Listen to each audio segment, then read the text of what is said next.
Our hearts beat to the city streets. We began to feel the fire. We rise like tall buildings as the chemicals, they take us higher. The night's young and it's just begun as she puts her hand in mine. We wanna chase the night, wanna dance to the light, pull the stars from.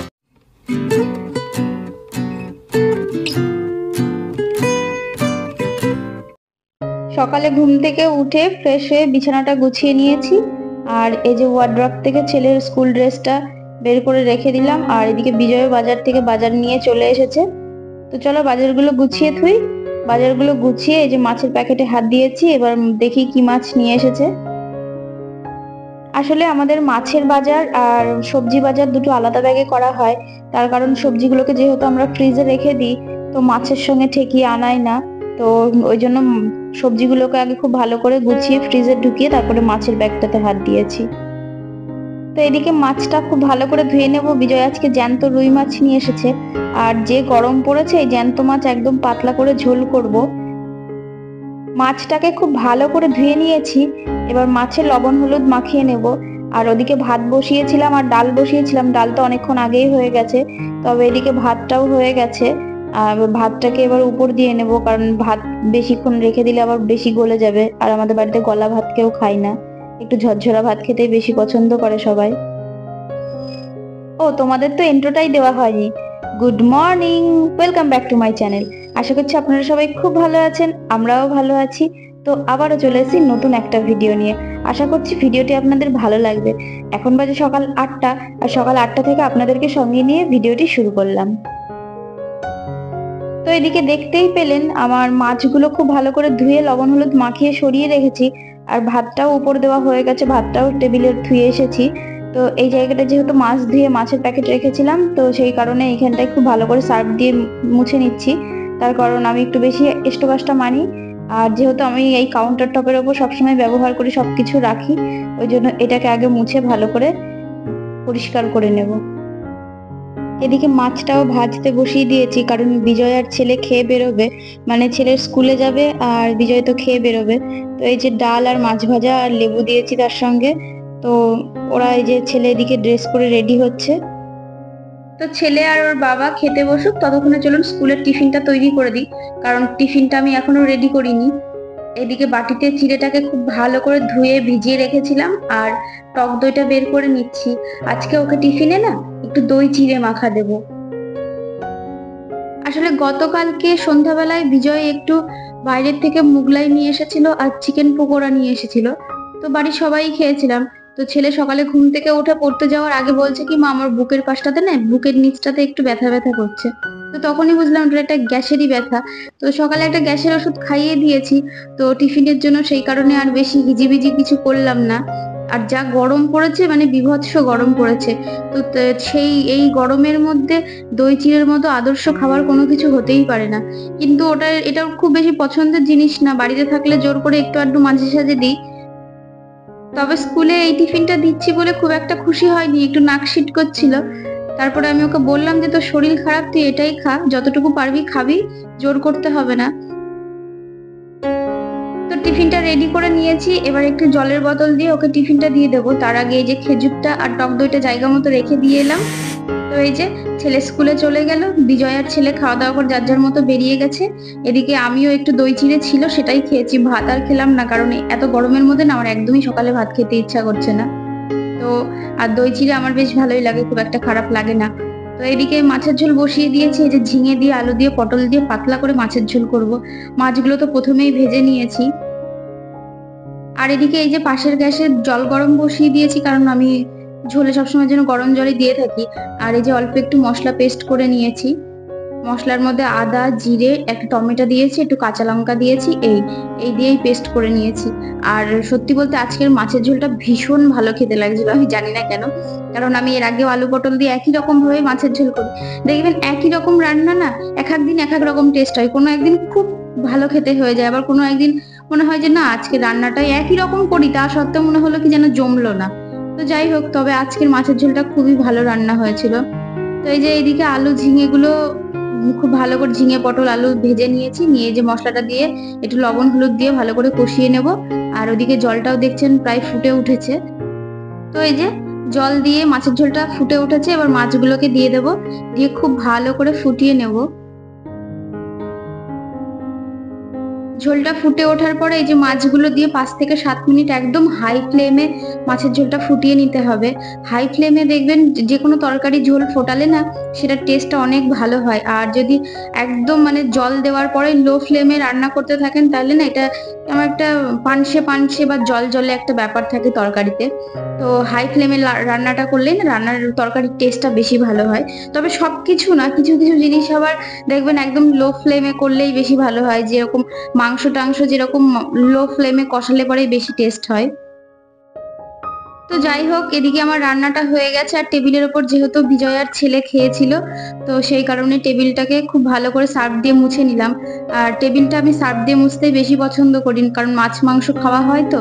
আর টেবিলে না আমি একদম table cloth দিয়ে একদম comfortable না। এর আগে একদম একটা ট্রান্সপারেন্ট টেবিল ক্লথ কেনা হয়েছিল, ওটাতে খুব অসুবিধা হতো, মুছতে গেলে এত অসুবিধা হতো না, আমার খুব বিরক্তি হয়। ওই জন্য আমি টেবিল ক্লথ তুলে ফেলেছি। আমার এই ডাইনিং টেবিলটার বয়স প্রায় 8 বছর হতে গেল, এখনো অবধি একদম সুন্দর রয়েছে। তো সেই কারণ এর আগের যে ডাইনিং টেবিলটা ছিল সেটাতেও আমি টেবিল ক্লথ ডাইনিং টেবিলে পাতা একদম পছন্দ করি না, কারণ খেতে বসলে ওই কোলের মধ্যে ঝুলঝুল ঝুলঝুল করে, আমার কাছে খুব বিরক্তি হয়। মনে হয় কি ওই গায়ে ঠো হয়ে গেল, ওই মাছ মাংস খাচ্ছি গায়ের সঙ্গে ঠেকছে, এরকম একটা ব্যাপার হয়। তো সেই কারণে আমি টেবিল ক্লথ পাতি না টেবিলের ওপর। তো যাই হোক, এদিকে কথা বলতে বলতে আমি অনেকটা কাজই সেরে নিয়েছি। আমি এই যে কিচেন টাওয়ালটা ছিল ওগুলোকে সার্ফ জড়িয়ে রেখে দিলাম, পরে ধুয়ে দেবো। আর ওদিকে ওভেনটাকেও ডিশ লিকুইড দিয়ে খুব ভালো করে মেজে রেখে দিয়েছি, মেজে ধুয়ে রেখে দিয়েছি। তো তবে ফাইনাল এখনো মোছা বাকি রয়েছে। আর এদিকে বাসনগুলো মেজে নেব, বাসন মেজে ওয়াল টাইলস গুলো মুছে আর এই যে কাউন্টার টপটাকে খুব ভালো ডিটারজেন্ট দিয়ে খুব সুন্দর করে মুছে পরিষ্কার করে নিয়েছি। এবার বাসনগুলোকে ধুয়ে উপর করে রেখে দেবো, জল ঝরে গেলে বাসনগুলো জায়গা মতো গুছিয়ে রাখবো। লাস্ট ভিডিওতে আপনারা এত ভালোবাসা দিয়েছেন, আমার এত ভালো লেগেছে আপনাদের কমেন্টগুলো পড়ে। এত দিদি ভাইরা বোনেরা এত সুন্দর সুন্দর কমেন্ট করেছে না, আমার আপনাদের কমেন্ট পড়তে আর কমেন্টের রিপ্লাই দিতে ভীষণ ভালো লাগে। লাস্ট ভিডিওতে আমি বলেছিলাম যে আমার গ্রাম ভীষণ ভীষণ পছন্দ, তবে কিছু দিদি ভাইরা কিছু বোনেরা এত মিষ্টি মিষ্টি কমেন্ট করেছে না, সে বলার মতো না। মনীষা ঘোষ নামে একটি বোন আমায় কমেন্ট করে বলেছে, দিদি আমি গ্রামে থাকি, তুমি আমাদের বাড়িতে এসো। তো অবশ্যই চেষ্টা করব যাওয়ার কোনো না কোনো একদিন। তবে অনেক অনেক ভালোবাসা বোন তোমার জন্য রইল। আর ঝর্ণা রায় নামে একটি বোন আমায় কমেন্ট করেছে, দিদি ভাই আমার বাড়ি এসো, আমাদের গ্রামের পরিবেশ ঘুরে দেখাবো। এখনো পর্যন্ত ইউটিউবে এসে কিছু পাই আর না পাই, তোমাদের এত এত ভালোবাসার এত মিষ্টি মিষ্টি কমেন্ট এত ভালো লাগে, মানে আপনাদের বলে বোঝাতে পারবো না। এটা আমার কাছে সব থেকে বড় পাওনা, যে এতগুলো মানুষ আমায় ভালোবাসছে, এত দূর দূর থেকে তাদের ভালোবাসা দেখাচ্ছে, জানাচ্ছে। তো এটাই সব থেকে বড় পাওনা। সোমা চক্রবর্তী বিশ্বাস নামে একটি বোন আমায় কমেন্ট করেছে, দিদি ভাই তুমি বারোদোলের মেলায় যাবে না? আমাদের এখানে বারোদোলের মেলা শুরু হয়ে গেছে, অবশ্যই যাব। আমার কাছে তো সব থেকে প্রিয় একটি মেলা বারোদোলের মেলা, তার কারণ এখানে এত ভালো ভালো দোকানপাট বসে, যারা দেখেছেন তারা তো খুব ভালো করেই জানবেন।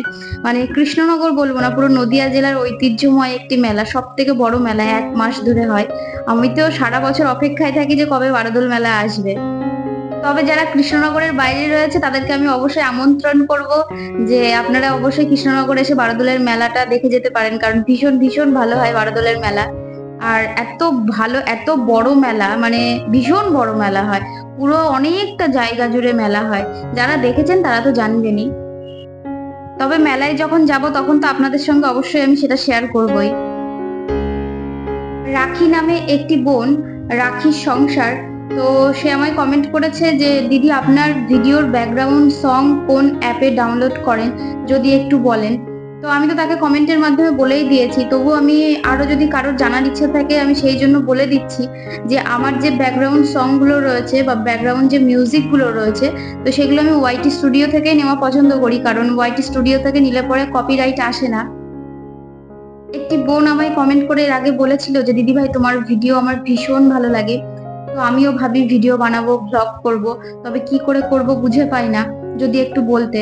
তো আমি তোমাকে একটি কথাই বলবো বোন, যদি তোমার মনে হয় যে তুমি পারবে করতে, আর তোমার যে ফেভারিট ইউটিউবার রয়েছে বা যাদের ব্লগ দেখতে তোমার ভালো লাগে, তো তাদের মতনই যদি মনে করো যে আমি করতে পারবো, তবে আমি বলবো তুমি বাড়িতে নিজে নিজে ভিডিও বানাও, এডিট করো, একটু একটু করে শেখার চেষ্টা করো। তারপরে তোমার এডিট করা ভিডিওটাকে তোমার ফেভারিট যে ইউটিউবার রয়েছে বা যাদের ভিডিও দেখতে তোমার ভালো লাগে তাদের ভিডিওর সঙ্গে কম্পেয়ার করো, দেখো কিরকম হচ্ছে, ভালো হচ্ছে কিনা। একটু একটু করে এইভাবে শিখতে থাকো, যখনই দেখবে কনফিডেন্ট চলে আসবে যে হ্যাঁ আমি পারছি বা পারবো, তারপরেই একটা ইউটিউব চ্যানেল খুলে ভিডিও আপলোড করা শুরু করে দাও। থাম্বনেল টাইটেল ভালো করে দেবে আর ভালো ভালো ভিডিও বানাবে, অবশ্যই লোকে দেখবে। একদিন দেখবে না, দুদিন দেখবে না, 3 দিনের দিন অবশ্যই দেখবে যদি তোমার ভিডিও ভালো হয়।